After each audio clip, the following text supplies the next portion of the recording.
Владата не бира средства како да ги замолчи синдикатите и да ги стави под контрола. Прво, преку мерките кои значат намалување на плати, губење на работните места и укинување на колективните договори. Сега и со правилникот донесен од страна на Министерката за труд и социјална политика, а за ова остро реагираат од синдикатите. Ќе се работи за правилник со кој се дорегулира, непотребно се дорегулира дел од Закон за работните односи, кој се однесуваше на пријавување на колективни договори.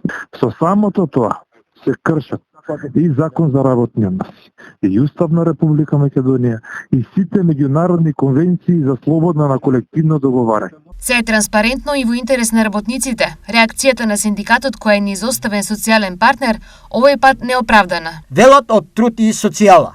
Во меѓувреме, реакција на истото има и од Конфедерацијата на синдикати. Ова е незаконско и против конвенциите на Меѓународната организација на трудот, с кој ги има ратификувано Собранието на Република Македонија, од причина што колективните договори не можат да престанат да важат. Ние ќе бидеме единствената земја во Европа ако престанат да важат или се суспендираат колективните договори. Што можат и што планираат синдикатите по ова? За нас, ова е противуставно, противзаконски.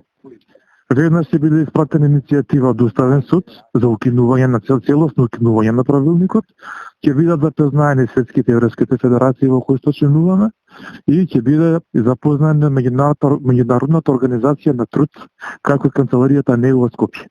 Нема да останеме неми пред ваквите случувања. Значи, една круна на синдикалното организирање, а тоа е колективните договори, да биде укината со една уредба и уредба на влада.